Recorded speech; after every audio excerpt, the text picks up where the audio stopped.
Today I just thought we'd take a quick look at replacing the battery and the key fob for our 3rd gen Toyota Tacoma. This happens to be a 2018 model that I have, and right at 51,000 miles, over 4.5 years of ownership, is the first time I'm needing to replace my key fob battery. So if you like me, you like to keep some 2032 batteries on hand, so we pretty much have everything we need right here. So again, that's the 2032 size, and the first thing we do is just take the key out of our key fob, and you can use that to open up the case.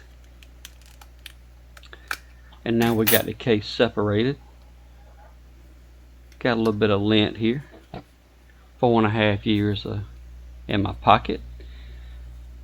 As we go to take this board out, you see these little black plastic tabs. It looks like you almost have to pull these tabs to let the board out like so.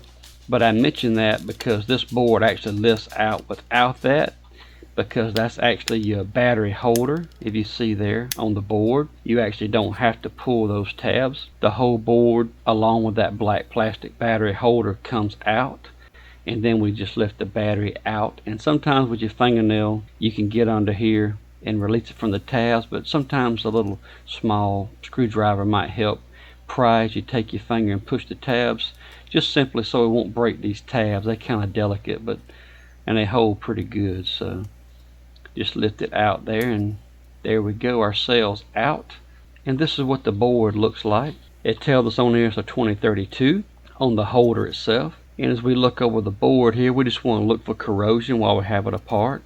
Corrosion is a known issue for key fobs, especially if they do get damp and have some type of moisture ingress. The board looks phenomenal. It's in great shape. Just want to check across the microcontroller and chips here, and everything looks good. It will normally be ready to put the battery in, but what I'm going to do here for this video is I'm going to put this together without the battery, because I've always wanted to know if my battery died or corroded on me. Will the trick that they say will start the truck, will it start it? So here we go. Here we have this fob back together with no battery, and let's go to the truck and see what it does. So I do have it locked, so I got to use my key to unlock it, and there we go, we're unlocked.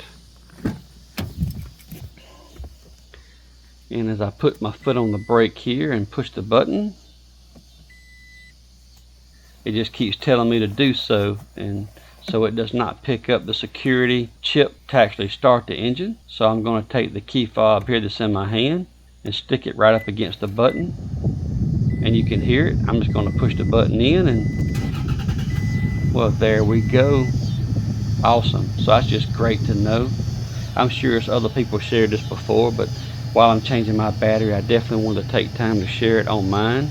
Again, this is a 2018 with about 51,000 miles on it, about 4.5 years of ownership, and I think it's cool that this is the first time I've had to deal with this, so just wanted to share this experience. It's kind of odd to me that it does not show key fob low battery here with no battery in it, but I guess it gets that signal from the key fob itself, and it ain't communicating at all. But anyway, let's just pop this key fob back open and put a battery in it. Here we go, our 2032.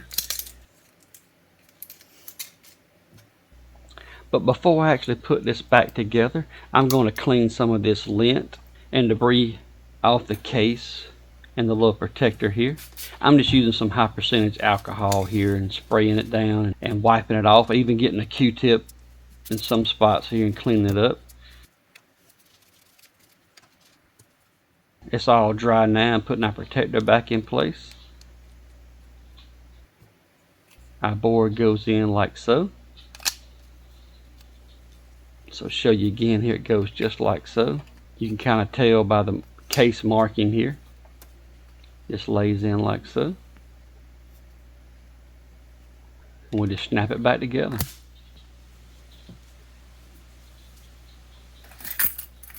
Insert our key and snap it back in. We should be ready to go. Let's go check it out.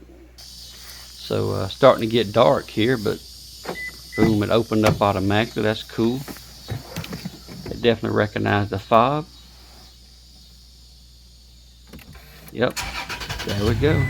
So hopefully we'll have another 4.5 years before we got to worry about this again. Hope you found the video helpful. If you did, please like, share, and subscribe. Thanks for watching, and God bless.